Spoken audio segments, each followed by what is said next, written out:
هاوڕێیان ئەم کاتتان باش دووبارە دێمەوە خزمەتتان بۆ پێشکەشکردنی بەشی دووەمین کە تایبەتە بە لە سەروەری دەوڵەتەوە بۆ کۆیلەی دۆلار.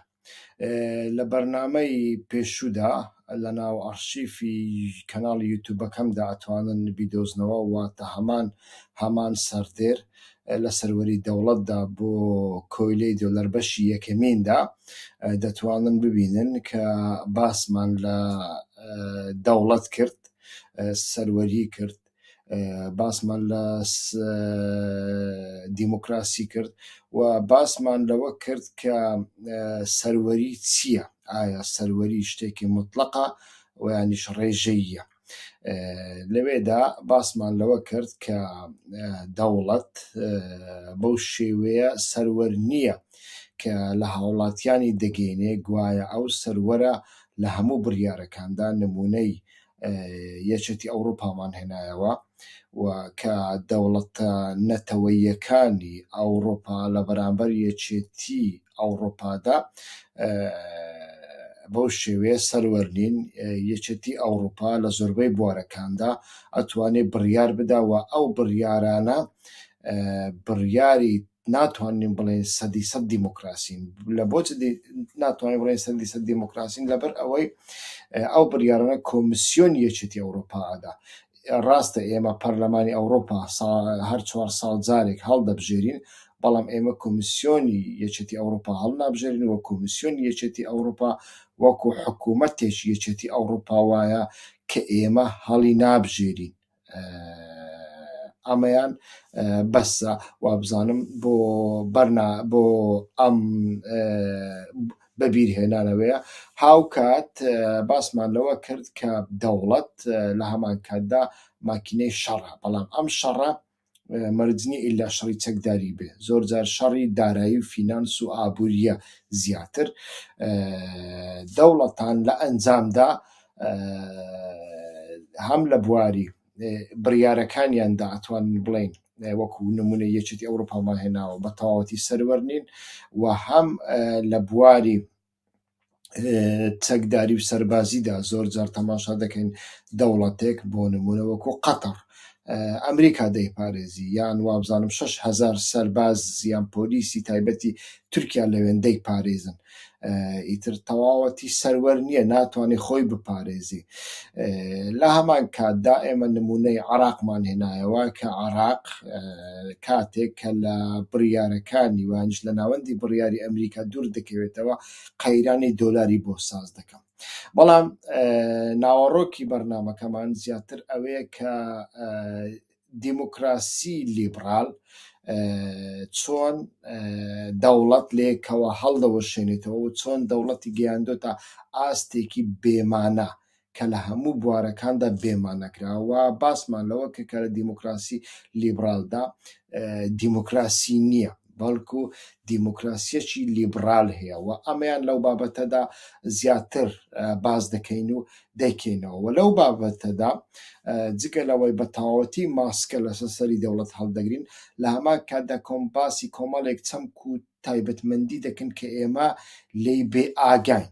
بۆ نمونە لە زۆربەی وڵاتاندا ئێمە کە لە ناو چالاکیە مەدەنیەکاندا جێ دەگرین خۆمان بە شۆڕژگەر دەزانین، بەشێکیشمان خۆمان بە چەپ دەزانین، بەڵام لەو لاوەتر ئاگامان لێ نییە کە ئەوە خۆی لە خۆیدا پرۆژەیەکی دیموکراسی لیبرالە، واتە ئەو پرۆژەی کە چەپەکان دژایەتی دەکەن، یعنی چەپەکان دژایەتی پرۆژێک دەکەن، بەڵام لە لایەکی دیکە بەبێوەی ئاگیان لێبی لەگەڵ پرۆژەکەی ئەواندا یەکیان گرتوتەوە. باس لەمانە هەمویان دەکەن. بە سەرەتا بە هەژمونگەراییەوە دەست پێ بکەین، تۆزێک بەبیرهێنانەوەیە، بەڵام لە هەمان کاتدا وەکو سەرەتا باسی دەکەین و دوای ئەچینە سەر قوڵایی بابەتەکە. گوتمان دەوڵەت سیستەمێکە لە ناو کۆمەلگای خۆیدا بۆ خزمەتگوزاری و گوایە بەرگریکردن لەو کۆمەلگایەدا کار دەکات. بەڵام چەند پارادۆکسێکەنە کاتێ دەوڵەتی نەتەوەیی و سەرمایەدارەکانی ناو سنووری ئەو دەوڵەتە لەگەڵ دەوڵەتانی دیکە سەرمایە گوزاری و بازرگانی دەکەن، لەوێدا ناتوانین باس لە دیموکراسی بکەین، باس لە دیموکراسی لیبرال دەکەین. یعنی فەرقێ لە بینی دیموکراسی لێبراڵدا. ئێمە کە باسی یۆناان دەکەین بەتەنیا لەوێ دیموکراسی هەیە، لەوێ شتێک نییە بە ناوی لیبرال. بەڵام دەوڵەتی نەتەوەی ئێستا لەسەر بنەمای دیموکراسی لیبرال بەڕێوە دەچێ. دیموکراسی بەمانە تەسکەکەی ڕێخستنی پەیوەندی لە نێوان چینەکاندا، واتە تەنانەت دیموکراسی دەوڵەتی کلاسیکش بریتە لە حکمێک کە زۆرایەتی ڕەزامەندی لەسەرداوە، واتە شتێکی پۆپولیستە. بەڵام دیموکراسی لیبرال هەروەکو لە بەرنامەی پێشوشدا باسمان کرد چەمکێکە لە دژی دیموکراسی بەمانا کلاسیکەکەی، چەمکی دەسەڵات لە پۆزتیفە بۆ نێگەتیف لێک دەداتەوە. بۆ دیموکراسی بەنسبەت دیموکراسی لیبرال دەوڵەت شتێکی نەرێ نییە، نێگەتیفە، باش نییە، چونکە دەوڵەت کۆنتڕۆلی بازرگانی دەکا، کۆنتڕۆلی بازار دەکا، و کاتێک کۆنتڕۆلی بازاری کرد نرخەکان دائەنێ، بەرهەمی بێکوالیتە فڕێ ئەدا، ئیتر نایەڵی بەرهەمی بێکوالیتە و دەرمانی سەختە و جگەرەی ژەهراوی و ئالکۆلی ماوە بەسەرچوو بێتە ناو سنووری دەوڵەتەکە و هەتا دوایی و نرخێکی لەسەرداهانێ.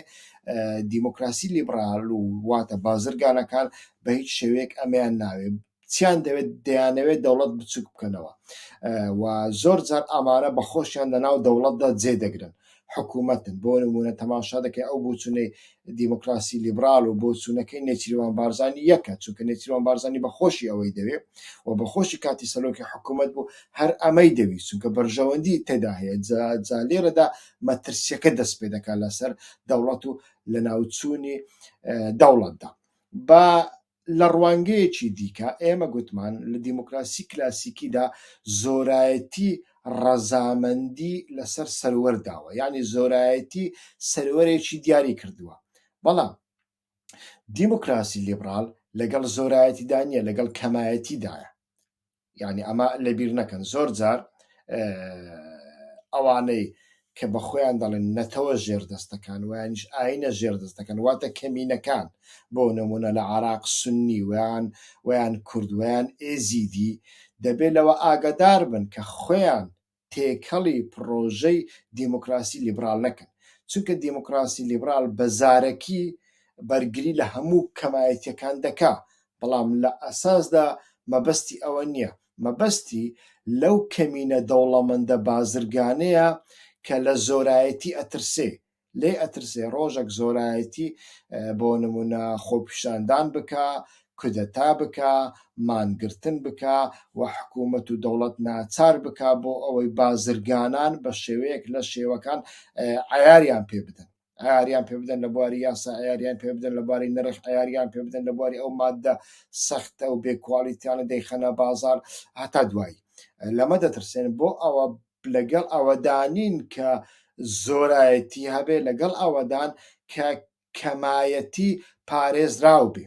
لێرەدا تەماشا دەکەین بە هەموو شێوەکان ئەگەر مرۆڤ لە بواری فکریەوە، لە بواری فکری سیاسیەوە قوڵ نەبێ، کەسێکی چەپ زۆر بە نەزانی تێکەڵی پرۆژەی نیۆلیبرالیزم دەبێ لە ژێرناوی کەمینەکان. و لێرەدا دەبینین دیموکراسی لیبرال تەدبیری زۆر گەورە لە بەرامبەر دەوڵەت وەردەگرێ و لە ناوەڕۆکی خۆیدا پوچەڵی دەکاتەوە. جیاوازی یەک لەوانە جیاوازی نانەوەی لە نێوان دەسەڵاتەکاندا، یعنی جیاوازی نانەوە لە نێوان دەسەڵاتەکاندا دەبینی کە دەسەڵاتەکان پارچە پارچە دەکا و دابەشی دەکا بۆ ئەوەی یەک هێز نەبێ و بتوانێت قودرەتی بەسەریاندا هەبێ. دوو بە کورتی باسم کرد کۆمەڵگای مەدەنی. کۆمەلگای مەدەنی ڕاستە پرۆژەیەکە لە دژی ناڵێن لە دژی دەوڵەت، بەڵام لە دەرەوەی دەوڵەت بۆ لە پێناوی کۆمەڵێک مەبەستی دیاریکراودا کار دەکا بەبێ ئەوەی استراتیژیەکی دوور و درێژی هەبێ. بەڵام لە ناو کۆمەلگای مەدەنیدا زۆربەی جار تەماشا دەکەین کەسانێک کە لە بواری فکریەوە ینی مەیلی فکریان کەمە لەوێدا جێ دەگرن کە لەوێدا جێگا دەگرن تەماشا دەکەن ئەو کەسانە ڕنگ بێ خۆیان پێ چەپ بێ خۆیان پێ کۆمونیست بێ بەڵام تەماشا دەکەی لە پڕەوە دەکەونە ناو زاڵکاوی دیموکراسی لیبرال یعنی دەکەونە خزمەتی بازرگانێک بە کورتی چۆن ئێمە بینیمان لە سەردەمی ڕیفراندۆمدا چەپەکان و کۆمۆنیستەکان هەڵدەستان ئیتر ئاڵای کوردستانیان لە قاچ و دەست و شوێنەکانی دیکەدا بادەدا دەچون پەنجیان دەخستە ناو مەرەکەبەکە و پەنجەکە ڕسمیان دەگرتن و پۆزیان لێ ئەدا لە ناو کۆمەڵگای مەدەنیشدا ئەم جۆرە نەمان هەن ئیتر تەماشا دەکەین دەسەڵاتی کەمایەتی دژ بە زۆرایەتی بەکاردێنی لە هەمان کاتدا تەماشا دەکەین دەسەڵاتێکی بە میدیا داوە بەڵام ئەو میدیایانەش تەماشا دەکەین بەڕاستی لە زۆر بواردا لەژێر کاریگەری دیموکراسی لیبرالدانە واتە تەماشا بکە ئەو ئێستا کە چەند کەناڵی میدیای بە شێوە بەڕواڵەت ڕێک و پێکمان هەنا مەسەن کەناڵەکانی یوتیوب تەماشا بکە مەسەڵەن کچێکی جوان 18 ساڵ 20 ساڵ جلێکی ڕێک و پێچی لەبەردایە لە بەرامبەر 5-6 کامێرا دەردەکەوێ فلیمەکانی زۆر بە جوانی بە کواڵیتەی بەرز بە بەرنامەی بەرز مۆنتاژ کراون تێکستێک دەخوێنیتەوە ئیتر قیڕە دەکا سەرنجی گەنجان لە بۆ خۆی ڕادەکێشێ بەڵام ئەگەر ئەو تێکستانە یەک دەقەلا ببەی ئەو کچە تەماشا دەکەی لە بەرامبەر کامێرا ڕوت و ڕەزیل دەردەکەوێت تەماشا دەکەی هیچی پێ نییە ئەو بەچی کار دەکا بە پارە کار دەکا و ئیتر ئەمە تەماشا دەکەین مێدیاکان کۆمەڵگای مەدەنی کەمینەکان نیۆلیبرالیزم چۆن بۆ خۆی بەکاریان دێنێ بە مەبەستی ئەوەی کە دەوڵەت بچوک بکرێتەوە و دیارە هەمومان لەگەڵ ئەوەدانین کە دەوڵەت هەژمونی بەسەر هەموو شتێکدا هەبێ هەزمونی بەسەر کۆمەلگادا هەبێت دەسوەرداتە ناو ئابوووریەکەمان بەڵام ئەو پرۆژەی لیبرال دیموکراسی لەگەڵ ئەوەدانیە خۆ کۆمەلگا دەسەڵاتی هەبێ کۆمەلگا دەست پێشخەری هەبێ بەڵکو لە ژێرناوی مێدیادا تەماشا دەکەین مێدیایەکە لە خزمەتی خۆیەتی تەماشا دەکەین لە ژێرناوی کۆمەلگای مەدەنیدا بە تەنیا دەیەوێ چڕوچاوی دەوڵەت و حکوومەتەکان ناشیرن بکە بەڵام ئایا ڕێگا ئەدا کۆمەلگا دەسەڵاتی هەبێ یان کۆمەلگا دەست پێشخەری هەبێ دەسەڵاتی کۆمەلگا و دەسەڵاتی دەوڵەت پارەلێر بەرەوە بچن و یانیش ڕێگا ئەدا دەوڵەت و کۆمەلگا بە شێوەیەکی سازشکارانە لەگەڵ یەکتری بسازێن و حکم بکەن و بڕیارەکان بدەن نەخێر ئەمە ناکە جا بۆیە تەماشا دەکەین دەبێ مرۆڤ لەمەدا زۆر هۆشیار بێ کاتێک مرۆڤ چەپ بوو لە ناو کۆمەلگای مەدەنی کاری کرد ئەکرێ کار بکە بەڵام دەبێ ئاگداری ئەم لایەنە فکریانە بێ کاتێک مرۆڤ داکۆچی لە مافی کەمینە ئاینیەکان و کەمینە نەتەوەیەکان کرد دەبێ ئاگداری ئەم لایەنە بێ کاتێک مرۆڤ لە مێدیایەکدا کاری کردیان تەنانەت گوێی لە مێدیایەک گرت دەبێ ئاگداری ئەم لایەنانە بێ ئەگەر نا ئەتۆ بەڕاستی مرۆڤێکی ڕەزیل و ڕیسوا و بێفکر دەبێت لەلایەک ئەڵێ سەرمایەداری وای کردی و دنیای خراپ کردی بەڵام بەخۆشی لەناودایە ئەمە لە کوردستانی عێراق تەماشا دەکەن زۆر باوە یعنی شتەکە بەو شێوەیە و تەماشا دەکەین مەبەستی لیبرالیزمی دیموکراسی ئەوێ لە دەرەوەی سنوورەکاندا بەبێ هیچ کۆسپوتەگەرێک بازرگانی بکە کاتێک بازرگانی دەکات تەماشا دەکەین دەوڵەت لە ناوەڕۆکی خۆیدا پوچ دەبێتەوە هیچ ماهیەتێکی نامینێ و هیچ کۆنتڕۆڵێکی نامینێ نە کۆنتڕۆلی لەسەر دۆلار دەمێنێ نە کۆنتڕۆلی لەسەر بازار دەمێنێ نە کۆنتڕۆلی لەسەر نرخەکان دەمێنێ نە کۆنتڕۆلی لەسەر کوالیتە و بەرهەمەکان دەمێنێ بۆیە تەماشا دەکەین بە زمانی زانست هەندێک دەوڵەت لە بەرامبەر ئەمە ناچار دەبن سیاسەتی مارکێنتەلیزم بەکاربێن. مارکێنتالیزم چییە؟ سیاسەتێکی ئابوووریە کە ئامانجی زیادکردنی سامانی مرۆڤە لە ڕێگای کەمکردنەوەی هاوردە و زیادکردنی هەناردەکردن. دەوڵەت ئەو کارە دەکات. بۆ نمونە چین دژ بە ئەمریکا ئەڵێ من هیچ شتێک لە ئەمریکا ناکڕم، ڕێگا نادەم هیچ بەرهەمێکی ئەمریکا بێتە ناو وڵاتەکەم، بەڵام بەخۆم هەموو شتێک دروست دەکەم، هەم لە بۆ کۆمەلگای خۆم هەم دەنێرمە دەرەوە. ئەوە چین ئەوە چەند ساڵە ئەم سیاسەتە بەڕێوە دەبا، سیاسەتی مارکێنتەلیزم، یعنی چینیش لەلایەک تەماشا دەکەین دژە ئیمپریالیزمە، بەڵام لەلایەکە لەلایەنی ئابووریشەوە خۆشی دەبێتە ئیمپریالیزم. و ئەمریکا تەماشا دەکەین، تەماشای پارادۆکسەکان بکەیانی چۆن چەمکەکان تێکەڵ بوونا. ئەمریکاش لە چاوی هەمومانەوە ئیمپریالیزمە و پرۆژەی نیۆلیبرالیزمیش پرۆژەیەکی لە شێوەدا پرۆژەیەکی دژە ئیمپریالیزمە، چونکە دەیەوێت سنوورەکان بشکێنێ، دەیەوێت دەسەڵاتی دەوڵەت بشکێنێ و بپەڕێتەوە. لە هەمان لەو بارەدا تەماشا دەکەین ئەمریکا لە چوارچێوەی پرۆژەی نیۆلیبرالیزم کە نیۆلیبرالیزم بەڕاستی پرۆژەیەکی ئەمریکیە تەماشا دەکەین ئێستاکە جگە لە بیرکردنەوە لە شەڕ ویانیش هەڕەشەی چەکداری وەکو ئەوەی ئێستاکە لە گەروی تایواندا دەیبینین، لە تەقینەوەی و خستنە خوارەوەی باڵۆنەکاندا دەبینین، حتا دوای خستنە خوارەوەی باڵۆنەکان لە 1-2 ڕابردوودا باسییان لە بینینی ئوفۆ واستواتە کەشتیە ئاسمانیە نەناسراوەکان کرد. گوتیان چەند کەشتێکی نەناسراو هەنا ڕادارەکانمان دەیان بینین، بەڵام کە فڕۆکە دەستنە ئاسمان نەیان بینن، یەک دوانێکیان خستنە خوارەوە. سەرەتا باس لەوە کرا کە ئەمانە زیندەوەرن لەناو هەسارەکانی دیکە هاتوونە، بەڵام دوایی بەخۆیان گوتیان نا ئەمان لەناو هەسارەکانی دیکە نهاتوونە، لەناو دنیا هاتوونە. باش لەناو دنیا چی هاتووە؟ یعنی چین بە کورتی جاسووسی ئەکا بەسەرمان، ئوفۆ دەنێری، باڵۆنی ئیستیخباراتی دەنێری، زانیاری کۆ دەکاتەوە. ئەوە هەمووی مەبەستەکەی ئەمەیە سیاسەتی مەرکەنتەلیزم لەناو ببن، واتە شەڕەکە دەبێتە شەڕی نێوان دەوڵەتەکان، شەڕی نێوان هێزە چەکدارە هەرە گەورەکان، زلهێزە هەرە گەورەکانی جیهان. ئەمە لە ئەنجامی قەیرانێک دێ، ئەو قەیرانە تەماسا دەکەین قەیرانی دیموکراسی لیبراڵە، چونکە بازرگانی بە شێوەیەکی بێسنوور، بە شێوەیەکی ناکۆنتڕۆڵ کراو بە هەموو جیهاندا بڵاو دەبێتەوە.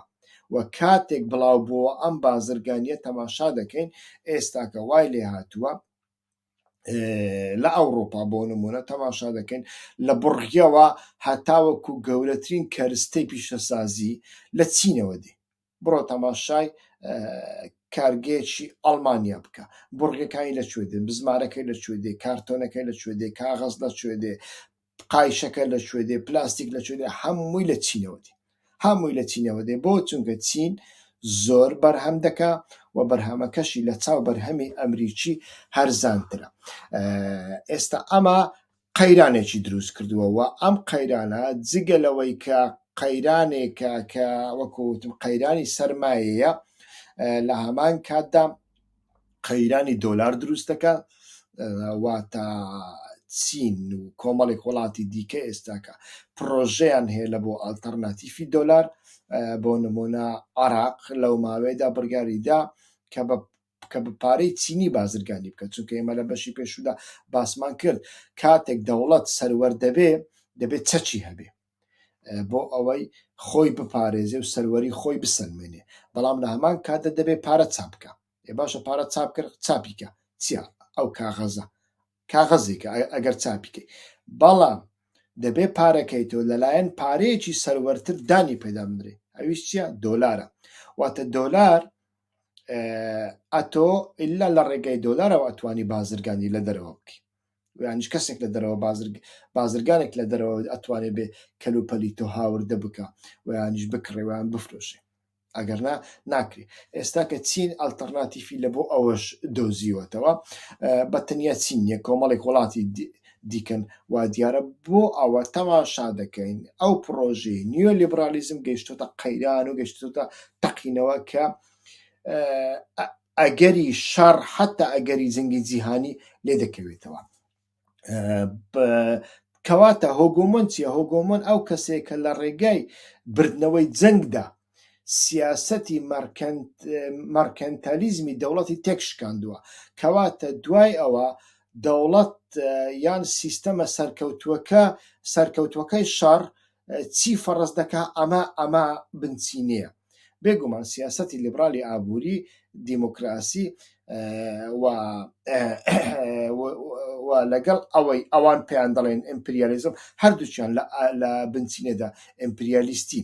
بە کورتی لە ئەنجامی شەڕی بازرگانی و هاتوچۆی بێپێوانە و بێ یاسای سەرمایەداریدا ئاسایش لە دەرەوە و ناوەوەی دەوڵەت دەکەوێتە مەترسی و شەڕ دەست پێ دەکات. بۆ نمونە سەرمایەدار دەرمانی خراپ دێنێتە ناو سنووری دەوڵەت، سەرمایەدار لە دەرەوە پارە دەداتە کۆمەڵێک کۆمپانیای دیکە یان لە ڕێگای کۆمپانیاکانی دەرەوەیدا دەبێتە هەڕەشە لەسەر دەوڵەتێکی دیکە.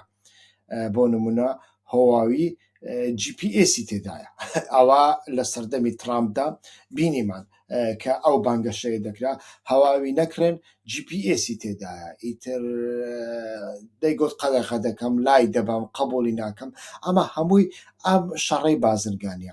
جگەلەوە ئەو هاتوچۆی سەرمایەداریە کە زۆر بووە لە ئەنجامدا قەیرانێکی ئابووریش ساز دەکا، وەکو ئەوەی لە 2010دا بینیمان کە پارە لە بانقەکاندا نەما، خەڵک وانی سەرمایەدار پارەکانیان ڕائکێشە بۆ ئەوەی ئەو پارەیە بخەنە بازار، پارەیەکی زۆر لە ڕادەبەدەر بخەنە بازار و ئەو پارەیە کاتێک کەوتە بازار ئیتر بانق پارەی تر نامینێ کە بانق پارەیتان ئەمە قەیران دروستە بێت کە قەیران دروست بوو بانقەکان دەستیان خستە سەر پارەی خەڵک و خەڵک چۆ لای دەوڵەت زیاتر لایەنگری لە بانکەکان کرد. بۆیە ئەوەی کە ئەڵێ دەوڵەت بۆ ئەوە دروست دەبێت بۆی مافی هاوڵاتیان پارێزی تەماشامان کرد هیچ دەرنەکەوت بە پێچەوانە دەرکردانات لە دەوڵەتە دیموکراتەکانیشدا. بۆیە وەکو ئەڵێن دەوڵەت بێلایەن نییە. ئێمە بینیمان لە کاتێکدا کە شەڕی سەرمایەداران لە 2008 شەڕی سەرمایەداران و خەڵک دەستی پێکرد، دەوڵەت لایەنگری لە سەرمایەداران کرد. کاتێک دەرمانی خراپ و بێکوالیتی دێتە ناو کۆمەلگا دەوڵەت لایەنگری لە کۆمەلگا ناکە، لایەنگری لە بازرگانان دەکات. بووە دەبینین کاتێک ئەو ماسکانە لەسەر سەری دەوڵەت هەڵدەدەینەوە تەماشا دەکەین دەوڵەت شتێکی چەند بێمەعنایە و چەند ڕوتە و بەتەنیا دەستگایەکە بۆ چەوساندنەوەی کۆمەلگا. تەماشا دەکەین لە ڕێگای ئەمەدا لە ئەنجامی ئەمەدا یعنی لە ئەنجامی ئەو بازرگانیە بێ سنوور و بێ پێوانەیە لە ئەنجامی ئەوەی کە دەوڵەتش ناتوانێت بێلایەن بێت تەماشا دەکەین دەوڵەت مەشروعیەتی خۆی لەدەست ئەدا و لایەنگری کێ دەکات دیار نییە، سەروەری یاسا نامینێ و خەڵک دەڕژێنە سەر شەقامەکان. لە زۆربەی ڕووداوەکاندا دەبین دەوڵەت لایەنگری لە چینی سەرمایەدار کرد هەروەکو باسمان کرد لە قەیرانی 2010دا کاتێک قەیرانی بانکەکان ساز دەبێت و باسمان لە بەرنامەی پێشوشدا بە کورتی باسمان کرد لیبرالیزم لە ڕاستیدا ناتوانێت دیموکرات بێ. بۆ نمونە کارل شمیت ئەڵێ سیاست لەسەر بنەمای یەکێتی ساز دەبێت، واتە لە سیاستدا بەردەوام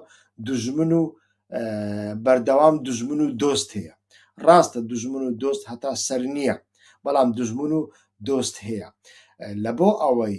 لە بۆ ئەوە دەبێت یەکگرتووی پێویستە وەنیا ئەگەر تو دوژمنت هەبێ و دۆستت هەبێ دەبێت لە بەرامبەر دوژمنەکاندا یەکگرتوو بی، واتە دیموکراسی شتێکی یەکگرتوویە. بەڵام لیبرالیزم یەکێتی ناناسێ. لیبرالیزم کورد و تورک و عەرەب و عەجەم و جوولەکە و مەسیحی و موسڵمان ناناسێ. لیبرالیزم یانی پارەش یەکێتی نییە، دۆستی نییە و سنووری نییە. پارە لای چێ هەبێ؟ لە لای ئەوە.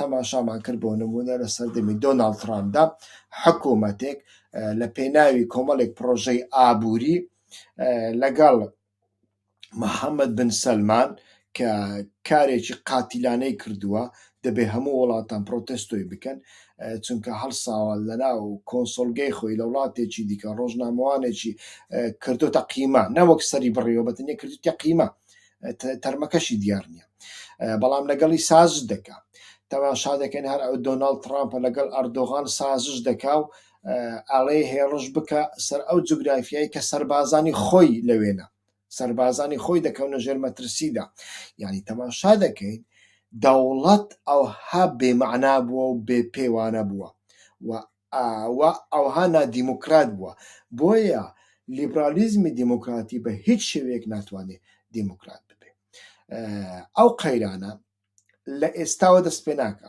لە ڕاستیدا لە ساڵی هەشتاکانەوە دەست پێ دەکەن 1970 لە سەدەی ڕابردووە دەست پێ دەکا لە نۆتەکاندا تەقیەوە لە ئەنجامی تەقینەوەکەدا ئێمە بینیمان یعنی بە شێوەیەکی دیکە گوزاریان لەخۆ کرد بۆ نمونە پەلاماردانی سەدام پاشان پەلاماردانی شەڕەکانی یوغۆسڵافیا میلۆسۆڤیچیان کە لە سەردەسەڵات لابرد تەماشامان کرد هەر دوای ئەوە ئەم جۆرە تەقینەوانە پەڕینەوە هەموو جیهان بەڵام لێرەدا نیۆلیبرالیزم ئەوەندە فێڵبازە ئەوەندە تەڵەکە بازە قەیرانی خۆی بە تەنیا بە قەیرانی دوو دکتاتۆر وەکو قەزافی و وەکو سەدام حوسێن گوزارە دەکات لە هەمان کاتدا تەماشا دەکەین ئەوانەی دوای سەدام حوسێن و قەزافی دێنە سەردەسەڵات زۆر لە سەدام سەخیفترن زۆر لە سەدام ناعادیلترن زۆر لە سەدام دیکتاتۆرترن قاتیلترن ئەگەر هەیان بێ دەسەڵاتیان هەبێ وەکو سەدام نەوەک جارێک چەکی کیمیاوی هەموو ڕۆژێک چەکی کیمیاوی بەکاردێنن بۆ نمونە یەکێتی و پارتی چیان نەکرد لە بەرامبەر یەکتری چیان نەکرد لە بەرامبەر کۆمەلگا چیان نەکرد لە بەرامبەر ژنان چیان نەکرد لە بەرامبەر ڕۆژنامە نووسان یعنی ئایا ئەوە یەکێتی و پارتی کردیان سەدام کردی بەڕاستی نەیکردووە یعنی ئەگەر دەسەڵاتی وەکو سەدامیان هەبێ و مطلق زۆر زیاتر دەکەن بۆیە تەماشا دەکەن پرۆژێکی زۆر هیچ و پوچ و سەخیف و نامەردانەیە بەڵام لە ژێرناوی ئەوەی کە دوو دیکتاتۆر هەنا ئێمە دیکتاتۆرەکان لا دەبین دیموکراسی دێنین شەڕێکی زۆر گەورە دروست دەکا و ئەم شەڕە جگە لە ماڵوێرانی و خراپی و ئاوارەبوونی ملیۆنان خەڵک و بە کۆیلەبوونیان لە کارگەکانی ئەوڕۆپادا هیچی دیکە نییە و لە هەمان کاتدا ئەوانەی کە دەشمێنەوە بە نەخۆشی دەمێنەوە هیچ گەنجێک هەیە لە کوردستانی عێراقدا نەخۆشی ئەوەی نەبێ ئیلا دەچمە بەریتانیا ئیلا دەچمە ئەڵمانیا ئیلا دەچمە ئەوڕۆپا خۆ دەزانی نەخۆشیە خۆ دەزانی ئەو ڕێگایە مردن و ژین و چی پێ دەڵێن وزە و پارە بە فیڕۆدان و تەمەن بە فیڕۆدانە بەڵام هەر دەیکە لەبەرەوەی بۆتە نەخۆشی بۆتە دیاردە یعنی نیۆلیبرالیزم لە هەمان کاتدا ئیندوستری و فابریکە و کارگەیەکە کە دیاردە بەرهەمدێنی دیاردەی دژە مرۆڤایەتی بکە بەرهەمدێنی مرۆڤەکان لە شوێنی خۆی دادەماڵێ دووریان دەخاتەوە و ئەوانەی دەمێنەوە حەسوودیان بەوانە دێک کە لە ماڵی خۆیان دەرچوونە لە خانووی 5-6 ئۆدەی و ئۆتۆمبیل و کەش و هەوایەکی گەرم دەرکەوتونەتە چونەتە ئەڵمانیا لەوێ دائیرەی کار ناچاری دەکات کە بچێ کرێکاریەکی زۆر نزم بە پارەیەکی زۆر کەم لە فابریکەیەکدا ئەنجام بدە و دەبێ مەمنونیش بێ ئەگەر کرێکاریەکەشی بدەنێ و ئەگەر قەیرانەکە زۆر گەورە بۆ ئەوڕۆپای گرتەوە ئەو کرێکارانە پێش هەموویان ڕزیل و ڕیسوا دەکەن و دەریان دەکەن لە تەماشا دەکەین ئەم سیستەما لە هەشتاکاندا دەست پێ دەکا بەڵام لە 2010دا دەمامکەکانی بەتەواوەتی کەوتن کاتی قەیرانی بانکەکانمان بینی بۆ ئەو کاتە لە جیاتی ڕزگاربوون لەو سیستەما هەڵسان وڵاتان سەرمایەداران نزیکەی وابزانم 4 تریلیۆن دۆلاریان خەواند بۆ ئەوەی برینەکانی ئەو سیستەما ئیتر ئازارەکانی لابن نەوەکو نەشتەرگەری بۆ بکەن و برینەکە کانسێرەکە بەتەواوەتی لەناوبەر بەڵکو بتوانن برینەکەی ماوەیەک داپۆشن و لە ڕێگای خەواندنی ئەو پارە توانیان بەشێکی درێژە بە سیستەمەکە بدەن. ئیتر ئەو سیستەمە ئەوەندە ترسناکە ئێستاکە دەوڵەت کۆنتڕۆل دەکات و ئەوەی ئێستاکە ڕوئەدا وەکو کۆمەڵێک چەپی کلاسیک باسی دەکەن، کۆمۆنیستەکان شعیەکان باسی دەکەن سەرمایەداری ئەمە سەرمایەداریش نییە. یعنی وەکو وتمان لە سەرمایەداری کلاسیکدا دەوڵەت هەیە، سەرمایەداری دەسەڵاتی بەسەر دەوڵەتدانیە، دەوڵەت دەسەڵاتی بەسەر سەرمایەداریدایە، دەوڵەت باز لە سەرمایەدار دەستێنێ، بازێکی زۆریشی لێ دەستێنێ و ئەو بازە دەداتە هەژاران، خانووی پێدروستەکە، شەقامی پێدروستکە، نەخۆشخانە و قوتابخانەی پێدروستەکە، ئەمە بۆ هەژاران بەکاردێنێ. بەڵام لە سیستەمی ئێستادا تەماشا دەکەن سەرمایەدار دەوڵەتی کۆنتڕۆل کردەوە، واتە ئەمە سەرمایەداری کلاسیکی نیە، ئەمە سەرمایەداریەکی دڕندەیە، یعنی دڕندەیی سەرمایەداریە لە ڕاستیدا. چارە چیە لە بەرامبەر ئەمە؟ بەڕاستی تاوەکو ئێستا هیچ کەس چارەسەریەکی پێ نییە. پێشتر لە بەرامبەر ئەوەدا پرۆژەی مارکسیزم هەبوو، ئەم پرۆژەیە تەماشامان کرد بەهۆی کۆمەڵێک کەم و کورتی فکری لەبەر ئەوەی بەتەنیا پرۆژەیەکی ئابووری بوو، تەماشامان کرد پرۆژەی مارکسیزم، کۆمۆنیزم لە سۆڤیەت سەرکەوتوو نەبوو، بەخۆی بووە بەشێک لە پرۆژەیەکی سەرمایەداری. چۆن ئێستا کە کۆمۆنیستەکانی کوردستان تەماشایان دەکەن لە سەردەمی ڕیفراندۆمدا، لە سەردەمی شەڕی سەختەی نێوان مالیکی و بارزانیدا دەبنە بەشێک لە پرۆژەی قەومیەتی نیۆلیبرالیزمی سەرمایەداری کوردی بۆ ڕیفراندۆم، تەماشا دەکەی لە سۆڤیەتیش بە هەمان شێوە بوو، بە هەمان شێوە بوو، پرۆژەیەک بوو کەوتە دەستی کۆمەڵێک ئۆلیگارتی ڕووسی و کۆمەڵێک لۆردی شەڕ و لۆردی چەک و لۆردی سەرمایەداری هیچ جیاوازیەکی نەما، چونکە لە بنچینەدا مارکسیزم پرۆژەیەکی کۆمەڵایەتی نەبوو، پرۆژەیەکی بەتەنیا ئابووری بوو. بەڵام کێشەی کۆمەڵگا بەتەنیا کێشەی ئابووری نییە، ئابووری بەشێکی کەمە لەو کێشەیە. کێشەی سەرمایەداریش بەتەنیا کێشەی ئابووری نییە، سەرمایەداری دەسەڵاتە، کارگەکان باهی زۆر گرنگە. یعنی سەرمایەداری وەکو کێشەیەکی دەسەڵات تەماشا بکرێ و کۆمەڵگەی ئێمە کۆمەڵێک کێشەی بنچینەتری هەنە لە مەسەلەی ئابووری، ئەویش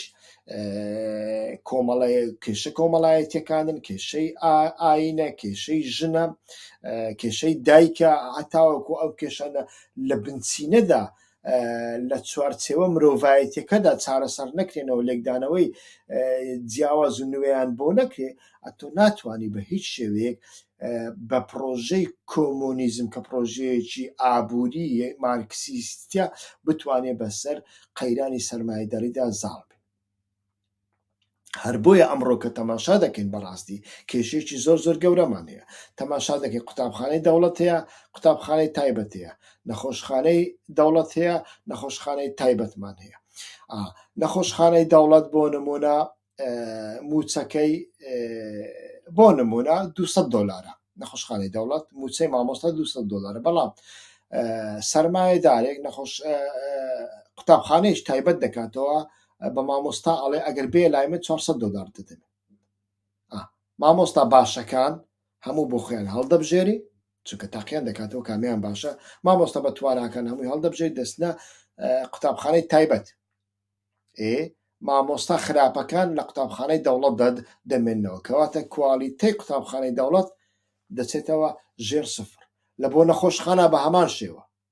تەماشا من بەخۆشم کاتێ چوومە کوردستان سەردانی نەخۆشخانەی دەوڵەتم کرد، بەڕاستی دکتۆرەکە، یعنی دکتۆرە سەرەکیەکە، دکتۆری گەورەی هەموو نەخۆشخانەکە کە لەوێ بوو پرسیارم لێ کرد تەمەنت چەندە 22 ساڵ بوو. بەڵام تەماشا بڕۆ نەخۆشخانە تایبەتەکان تەماشا دەکە کامە دکتۆر و پزیشک باشە لەوەیە. بۆ لەبەر ئەوەی سەرمایەدار دەسەڵاتدارە ئیتر کەرتی تایبەتی کەرتی دەوڵەتی هیچ پوچ کردووە و ئەو قوتابیانەی کە پارەیان نییە لە کەرتی تایبەت ناخوێنن ئەوانش ئەو نەخۆشانەی کە ناسنە نەخۆشخانەی کەرتی تایبەت دەمرن. ئەو قوتابیانە قوتابی بێکوالیتەی لێ دەرەچی. ئێستا کە جیهان نەک لە 100 قەرزارە لە 260 قەرزارە. بزانە حساباتی ئەمە بکە لە 260 قەردارە و دەبێ بە پارەی حاکم واتە بە دۆلار دەبێ ئەو قەردانە بدەیەوە. ئایا جیهان لێرەدا بەرەو کوێ دەچێ بەڕاستی نازانێ. بەڵام ئەمریکا کە سەروەری جیهان دۆلار و پارە و ئیندوستریە هاوکات بەهێزترین سوپاوچەکی هەیە داهێنەری ئەو سیستەمەشە. هەرکە لایەنێک ئاعترازی کرد بە پێی سیاسەتی ئەمریکا هەڵسو کەوتی نەکرد وەکو قەزافی بەسەردێنێ و لە ژێرناوی مافی مرۆڤ و دیموکراسیدا بۆمبای فسفۆری دیموکراسی بەسەردا دەبارێنێ. و دوایش ئەو کەسانێکە لە دوای قەزافی سەدام دێن هەروەکو باسم کرد زۆر خوێڕیترن زۆر نامەرترن. دەبێ ئینسان سەرباری دیکتاتۆریەتی سەدام و قەزافی سەرباری دڕندەبوونیان تەماشا دەکەن بەڕاستی لە زۆر بواردە لەوانە باشتر بوون، لە زۆر بواردە لەوانە باشتر و عادیلتر بوون. ئەمەیە پرۆژەکە. تەماشا بکە ئەوڕۆکە لە ڕۆژ ئاوای کوردستاندا ئەو سیستەمە باشە هەیە، ئەو سیستەمە مۆدێرنە هەیە. جاری یەکەمە لە ڕۆژهەڵاتی ناوەڕاستدا سوریانیەک، ئەرمەنیە، کوردێک، عەرەبێک، تورکمانێک، ئێزیدیەک بە یەکەوە لە یەک حکوومەتی هەرێمیدا جێگا دەگرن. و جاری یەکەمە دیسان لە ڕۆژهەڵاتی ناوەڕاستدا ئێزیدیەک، عەلەویەک، سونیەک، تورکمانێک، عەرەبێک، کوردێک، ئەرمەنیەک بە یەکەوە لە یەک سوپادا لە دژی داعش شەڕ دەکەن. بەڵام لەبەر ئەوەی ئەمریکا لەوەیە نە ڕێگا ئەدا لەناو بچێ و نە ڕێگا ئەدا بەرەو پێشەوە بچێ. وا تەماشا دەکەن ئێستا کە کێشێژی زۆر گەورەی دروستکەوە. یەک لەو کێشانە مەسەلەن دزینی نەوتی دێرە زوورە. نەوتەکە دەدزن دەیدەنە بارزانیەکی بازرگان بۆیان دەفرۆشێ و ئەو بارزانیە بازرگانە نەوتەکان بە تەنکەر دەکڕێ و دەیداتە ئەردۆغانش دەیکاتە بۆمبا و تەقەمەنی بەسەر سەری ئەواندا ئەی تەقێنیتەوە.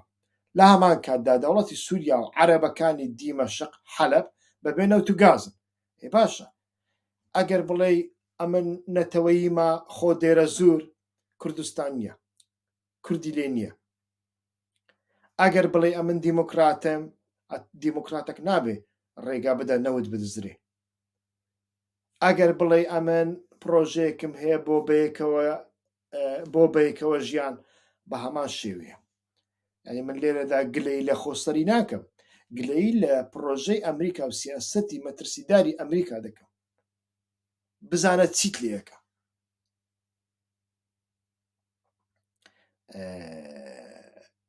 ئێستاکە لە ئەنجامدا تەماشا دەکەین ئەمریکا نایهەوێ ئەو ڕۆڵەی خۆی کە هەیەی بەجێ بێڵێ و چین تەماشا دەکەین زۆر بە خێرایی دێتە پێشەوە. هەروەکوتم کارگەیەکی ئاڵمان لە بۆ بڕغیش پێویستی بە چینە، لە بۆ بڕغی پێویستی بە چینە. مەسەڵەن بۆ نمونە ئێستاکە ئەمریکیەکان زۆر گشار دەخنە سەر ئەوروپا بۆ ئەوەی لە هەموو بوارەکاندا تەدبیر وەربگرن لەگەڵ رووسیا 100% ئابلۆقی ئابووری تەطبیق بکەن، ئابلۆقی ئابووری و بازرگانی تەطبیق بکەن. بەڵام لەگەڵ چینیش گوشاریان بۆ دەخە. باشە کارگەیەکی ئەڵمانیا چی بکە؟ وزەکەی لە رووسیاوە دێ، غازەکەی لە رووسیاوە دێ، نەوتەکەی بنزینەکەشی لە رووسیاوە دێ، خواردنەکەش لە رووسیاوە دێ. بڕغیەکانیشی و هەتاوەکو پارچەکانی هەتاوەکو گەورەترین تەکنۆلۆژیاکەشی لە چینەوە دێ. ئەمریکا چ دەڵێ؟ ئەمریکاڵێ باشە کێشەنە فابریقەکەت هەمووی بکەوە تێک و پێچی بدە بیگوازەوە بهێنە ئەمریکا من لەوێ وزەت بەلاش دەمێ یعنی دەیەوێت تەواو ئەو پیشەسازیە کە ئەوروپا هەشتێتی لە دەستی دەربێنێ و بیباتە ئەمریکا. بزانە ئەمە چەند مەترسیدارە.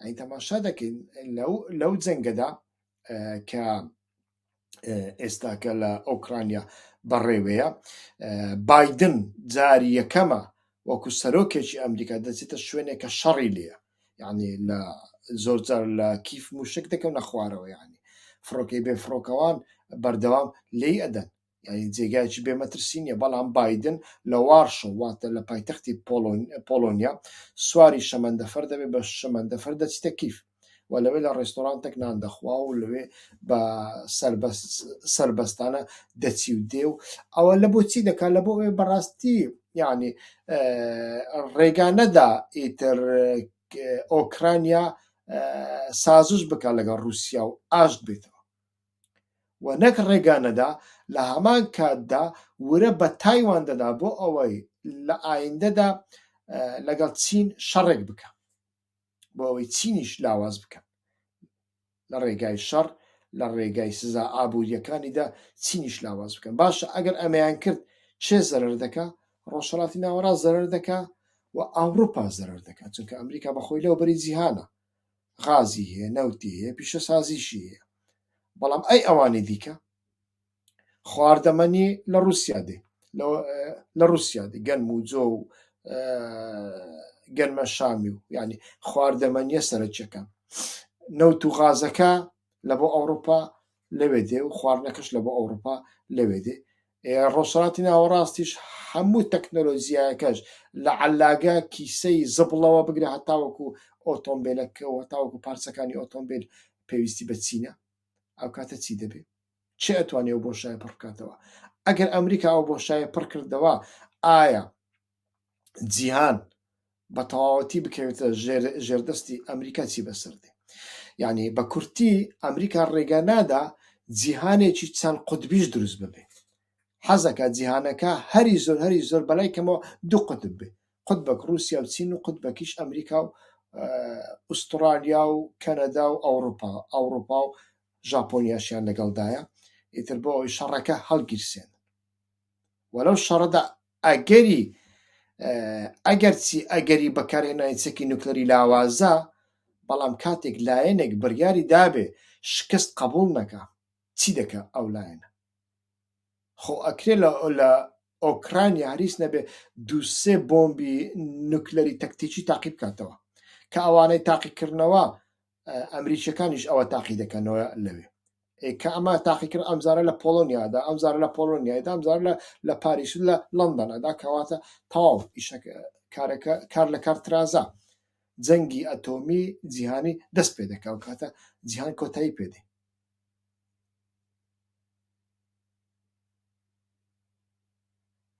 بۆیە بەڕاستی جیهان بەرەو ئاقارێکی زۆر مەترسیدار دەڕوا و بە تەنیا چارەسەریش لەمەدا ئەمەیە پرۆژەی نوێ پێش بخرێن کۆمەڵگا وشیار بێتەوە کۆمەڵگاکان بێنە سەر شەقام و کۆمەڵگاکان لە ڕێگای مێدیا و لە ڕێگای ئەم جۆرە پڕۆپاگەندانە هەڵنەخەڵەتێن پوتین دیکتاتۆرە قەزافی دیکتاتۆرە سەدام دیکتاتۆر ئێمە هەمومان دەزانین ئەمانە دیکتاتۆر بەڵام ئێوە چین و ئێوە دوای ئەوان کە هەموو دەسەڵاتێکتان هەبوو لە لیبیا چیتان کرد هەموو دەسەڵاتێکتان هەبوو لە عێراق چیتان کرد چێتان هێنا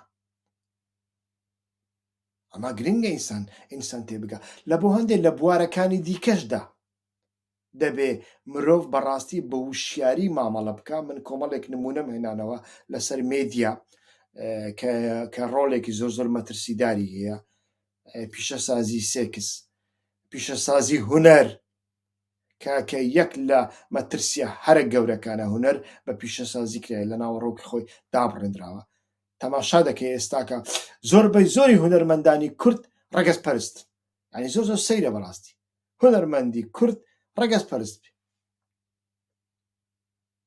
تند و تیژن بەرامبەر نەتەوەکانی دیکە، تند و تیژن بەرامبەر ئاینی ئیسلام لەبەرەوەی ئاینی ئیسلام پێیان وایە ئاینی عەرەبە. باشەوە چارەسەری دێنی خۆ ئێمە دەزانین، ئێمە لە بەرنامەکانی پێشودا باسمان کردووە، خۆی لە خۆیدا پرۆژەی ئیسلامی سیاسی پرۆژێکی نیۆلیبرالیزمی سەرمایەداریە. باسی ئەومان کرد، بەڵام لێکترازاندنی خەڵکیش ینی بە دوژمنکردن و بە دوژمنکردنی مرۆڤەکانیش بە دوژمنکردنی ئاینەکانیش پرۆژەیەکی وایە. یعنی ئەمانە کۆمەڵێک قەیرانی فکرینە و تەماشا دەکەین لە ئەنجامدا دەبێت دیسان بگەڕێنەوە بۆ ئەوەی کە دەبێ بەڕاستی لە بواری فکریەوە خەڵک ڕۆشن ببێ، نەوەک بچی کتاب ئێمە ناڵێن بچی کتابی هیچ و پووز بخوێنیتەوە، کتابی هیچ و پووز وەرجێڕی. ئێستا کە مۆدلێکی وا پەیدا بووە کتابی هیچ و پووز دروست دەنووسن، بیرەوەری هیچ و پوچی کوردایەتی دەنووسنەوە، وە کتابی هیچ و پوچی جیهان نەخۆشیەکانی جیهان ژەهرەکانی جیهان وەردەجێڕنە سەر زمانی کوردی، کە ئەمانە بەشێکی زۆریان لە ستانەوەتیان لەگەڵ ڕاستینەی کۆمەڵگای ئێمە و کێشەکانی ئێمە ناگونجێن کاک. ئەمانە جیاوازنیان بیرکردنەوەیەکی سربەخۆ پێویستە، لێکدانەوەیەکی سربەخۆ پێویستە، لێکدانەوەیەکی بێلایەنانە پێویستە، نەوەک ئەو لێکدانەوانەی کە لە مێدیاکاندا پێمان دەفرۆشن، نیۆلیبرالیزم پێمان دەفرۆشی، ویانیش لە زانکۆکاندا پێمان دەفرۆشن و وایان کردووە ئینسانی ئەکادیمی بۆتە کەرێک بە تەنیا زانیاری نیۆلیبرالیزمی لێبار دەکرێت، زانیاری قەومیەتی لێبار دەکرێت، زانیاری تایفی لێبار دەکرێت. و دەبێت بەڕاستی کۆمەلگا لە بەرامبەر ئەمانە هەمویان خۆی بپارێزی. درێژم کردەوە داوای لێبوردنەکەم، هیوادارم سوودی هەبێ بەم شێوەیە هاتینە کۆتایی ئەو بەشە کە بە سەردێڕی لە سەروەری دەوڵەتەوە بۆ کۆیلەی دۆلار پێشکەشمان کردن. تکایە دووبارە تکاتان لێ دەکەم کەم تەرخەمی مەکەن لە سوبسکرایبکردنی کەناڵی یوتوب. من بەتەنیا لەسەر یوتوب پەخش دەکەم، لە شوێنەکانی دیکە پەخش ناکەم بە هیچ شێوەیەک، چونکە شوێنەکانی دیکە جێگای متماننین. بۆ نمونە فێسبوک ئەتوانێت لە هەر کاتێکدا ڤیددیۆکانی من بسڕێتەوە، لە ئارشیفش بسڕێتەوە، یانیش ئاکاونتەکەم کەناڵەکەم دابخە. خۆی لە خۆیدا سام لەسەر هەیە، زۆر جار ناتوانم وەڵامی کۆمنت بدەمەوە، لە ژووری خۆمدا ناتوانم وەڵامی کۆمنت بدەمەوە، ینی بەڕاستی کێشەیە. هەتاوەکو بەرنامەکانی ئایندە و بەشەکانی ئایندە سوپاستان دەکەم، هەر بژین، کاتێکی خۆش.